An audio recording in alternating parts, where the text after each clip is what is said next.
Well, hello everybody. My name is Stacy Rowland, and thank you for tuning into my presentation on the leadership quality of relationships. I have had 4 bosses so far in my life, and from them I have learned the value of relationships and leaderships from both a positive and a negative standpoint. Some were challenged in the area of people skills, hands down. But one of my bosses set the standard for me, and she will forever be my role model. She was gifted in the area of building relationships. Perhaps some of you have had both positive and negative leadership influences in your life. Think about that for a moment. Who comes to your mind? I hope it's somebody who affected you positively. We may learn from the negative, but it's those who touch us positively that we admire the most and truly want to follow. My positive role model was my former boss, and she passed away 4 years ago. I loved her dearly. She possessed great leadership qualities, but what distinguished her from my other bosses is that she put her heart into everything that she did. She led with her heart, and she took the time to listen, mentor, and encourage me. And she pushed me to be all that I could be. Not just me, but everyone that she was around. So let's define relationship. The Merriam-Webster Dictionary defines relationship as the way in which 2 or more people or groups talk to, behave toward, and deal with each other. And we've all read our book by John C. Maxwell, and most particularly the relationship chapter, where he says how the ability to work with people and develop relationships is absolutely indispensable to effective leadership.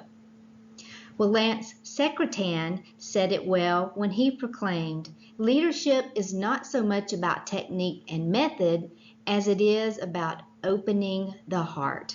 Leadership is about inspiration of oneself and of others. But it's the leaders who have good people skills and the ones who seem to care through their actions that make the biggest difference in our lives and in the organization that they lead. When it comes to leadership and the value of relationships, John Quincy Adams said it best when he stated, if your actions inspire others to dream more, learn more, do more, and become more, you are a leader. During my 22 years at University of West Georgia, I have tried to lead with my heart. I've taken pride in my ability to build good relationships with my bosses, coworkers, colleagues, supervisees, students, and the customers to which I've served. And for 5 years, I served as the Student Success Manager for eCore, which is a University System of Georgia collaborative program. You may be familiar with it, but it's a program that allows students to take their entire core completely online. And students enrolled in this program never saw their instructor in a face-to-face setting, much like our class, this class, except these students were undergraduates. And during this time, I led the success team, and we were charged with helping the students be successful in the online environment. And as a team, we reached out to hundreds and sometimes thousands of students each term to offer assistance. And we practiced empathy, which is one of the key components in cultivating relationships. Empathy is the ability to understand and feel what another person is feeling, not in the physical sense, but in an emotional sense. The expression, put yourself in someone else's shoes, is a good description of empathy. The Student Success Team practiced empathy by anticipating the needs of our students. We contacted the students before the classes began to try and make an emotional connection and establish a relationship with them so they would be more motivated to succeed. And if our team had not reached out to listen to our students, offer encouragement, provide assistance, and help them stay connected in the online environment, then eCore success rates would have declined. But we made a difference, and the success rates were good. Relationships are a key component in the success of eCore, and as we know, key component to effective leadership overall. John Maxwell states there are 3 qualities of a relational leader. That's to understand people, love people, and to help people. And all of these qualities will occur if you lead with your heart. And you can start by thinking about your priorities and what brings meaning to your own life. What kind of leader do you want to be? Mark Crowley, the author of Lead from the Heart, Transformational Leadership for the 21st Century, proclaims, "What matters most to people is how they are made to feel by the organizations that employ them and by the bosses who manage them. So demonstrate to your employees that they're authentically valued. Provide them with opportunities to grow and to contribute at a higher level. Appreciate their work. Make them feel like they matter."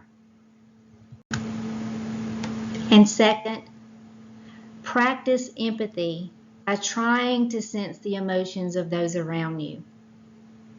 Look at this image. What do you see when you look at this image? Does it tap into your emotions? You can almost touch the tears, and I almost cry looking at it. But how do you feel? Look at those around you and hear the unvoiced questions and anticipate the needs of others.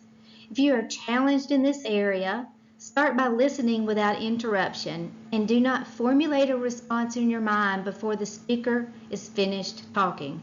I think we're all guilty of that. But wait and let them finish, and then formulate a thoughtful response after asking follow-up questions to better understand what the person intended. So I challenge you, try practicing that and see if it helps you learn to be more empathetic. And in closing, John C. Maxwell conveyed in his book that people respect a leader who keeps their interests in mind. If your focus is on what you can put into other people rather than what you can get out of them, they'll love and respect you. And these create great foundation for building relationships. Over a decade ago, while working at University of West Georgia as a secretary, my boss and mentor, Dr. Suzanne Cobb, encouraged me to enroll in college.